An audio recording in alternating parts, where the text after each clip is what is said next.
Yo, what's going on, homies? It's your boy Stumped, back from the OPTC video, and in today's video, we're taking Saint Garling into some PvP, seeing how he rocks, seeing how he rolls as Figureland Big Daddy Shanks. And honestly, I was actually genuinely impressed with this particular character over in PvP. Didn't have high hopes when I was reading his ability. Obviously, he buffs Driven class, which aren't exactly strong at the moment, but he does buff Int, which definitely is very, very strong. However, in his kit, he does want 5 Driven characters in the team, so that way he gets himself the level 4 CD, level 3 CD up and the level 4 HP up.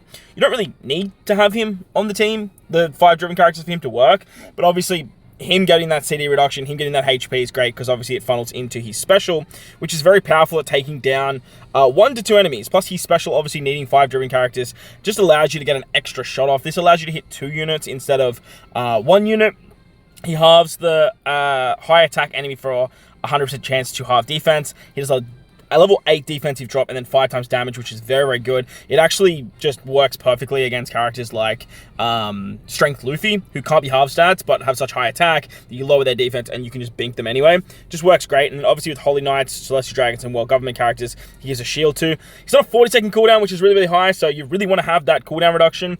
It's pretty easy to get his first special off, but then sort of cycling that back through can be a little bit challenging. But like I said, we're going to run him on the Driven-based team today, because Driven definitely need a little bit more help. I have done some stuff with Int as well, so look out for that video too. But this is what we're going to be rocking in today's video. Shout out to my boy Itachi that just said, once another Driven character comes along that's just better than Kaido and King, they will be the first character off the team, and lo and behold, here we are. They were the first character off the team. We're also rocking Luffy on the bench just because we just need a little bit of damage output later down the line, as the team's very, very bulky, but still can throw out really good damage numbers with S-Hawk and Figureland Garling. But look, I'm talking too much about the team. Let's dive into the fights and see how we go. Enjoy the video, but like button, hit the subscribe button, do all that good stuff. With that said, let's dive in. Alright, so it's not a championship at the moment, so we are going to take on some of the challenge fights. I'm sort of chopping and changing between like the big 5 now, just basically targeting the newer challenge fights. And the Striker one, this and the Driven Powerhouse one are probably still the hardest ones in my opinion. The new Carrot one is a little bit finicky, it's very stally. The Kainu one can be a little bit frustrating with the death damage of Garp. But like this one here, because of Nami and the Atlas and... not Atlas, Lilith and Vega Force unit just can be incredibly annoying. And then obviously that Driven Powerhouse one just can be an absolute menace if you just get hit with the wrong specials at the wrong time. Plus, we're not going to fight Driven Powerhouse today because obviously we are using a Driven team. So, as you can see, we have the usual culprits for Driven. Big Mom Katakuri is just like a must bring on Driven, and so is Pika. Like, those are like your staple core defensive based characters, and then the rest you can kind of like just fiddle around with. I am still bringing Blackbeard. I think Blackbeard still holds some very, very good value on this particular team. We still have our 5 powerhouse characters thanks to our bench, and then obviously Big Mom Katakuri. The cooldown reduction, the level 3 reduction he does at the start of the fight for most teams is where you probably see most of the value from Blackbeard. His damage over time too can be very, very handy too, because then when you combine that with the counter mechanic of Big Mom Katakuri, it just works so well for some of those bigger, bulkier teams, which you guys will see when we do take on that carrot fight. But this one here has a lot of damage output early. We managed to sort of bink off characters like Nami. We managed to take out characters like Bonnie. And as you guys saw with Figureland Garling, he actually hits ridiculously hard.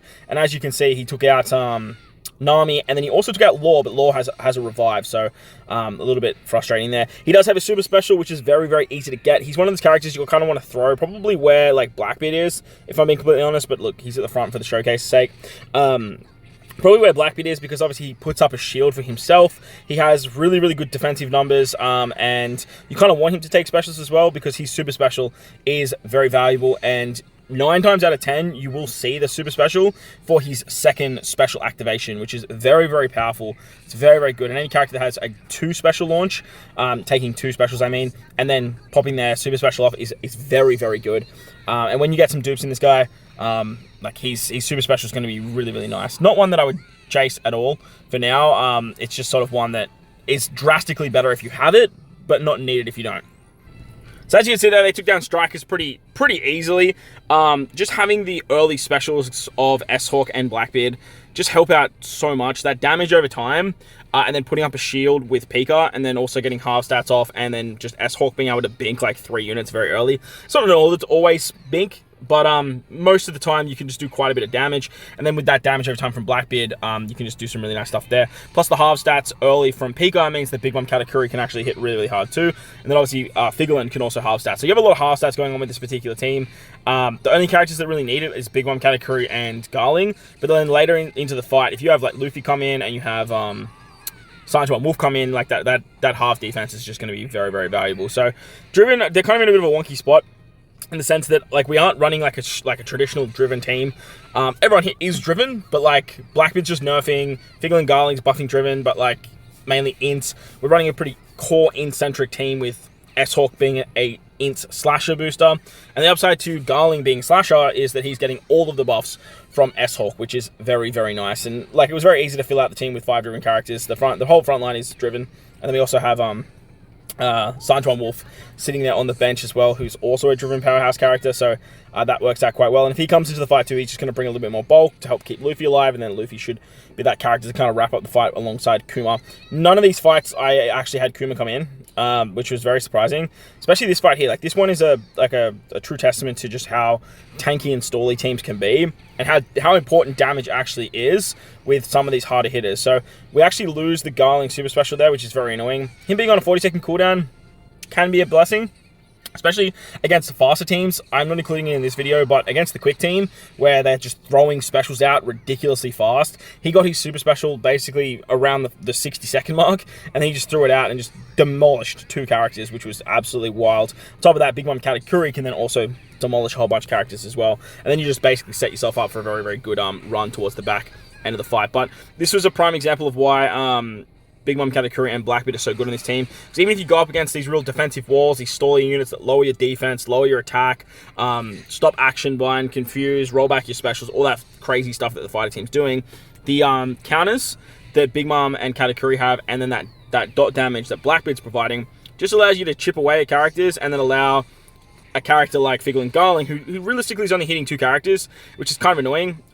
S-Hawk, who's also only hitting 3 characters, you're not really getting that like big time board wipe from, say, something like Luffy.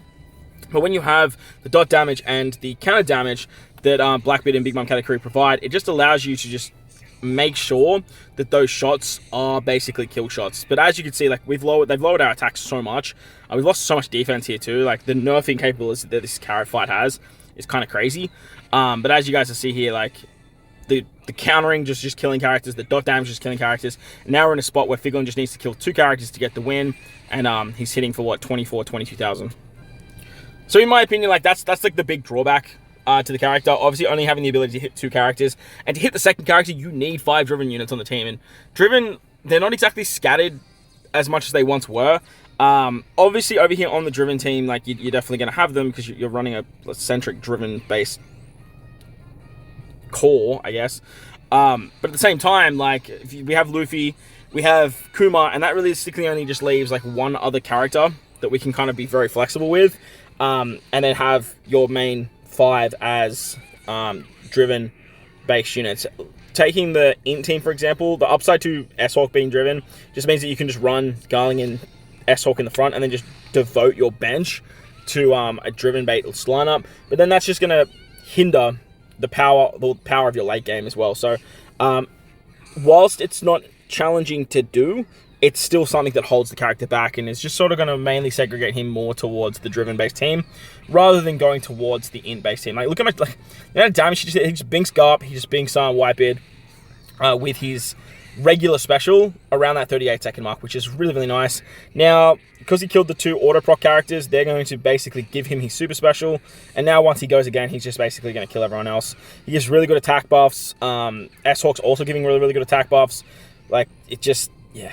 The amount of damage like those 2 slashing int-driven characters are doing is just, it's really, really nice to the core makeup of damage that you need early.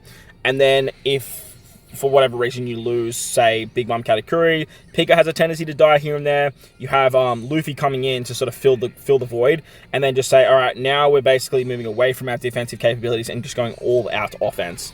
So the team is actually pretty well rounded. I've always been a big fan of the Driven powerhouse based team, but look, it's definitely not the best team in the game. But Garling definitely finds a home over here on the Driven team. When I first read his kit, like I wasn't really in the boat of this guy is going to be a mainstay on the meta-driven team, but just after using him and just sort of looking at the other options that the team actually has, I just think he's one of the better options by far. Like, he just hits so ridiculously hard.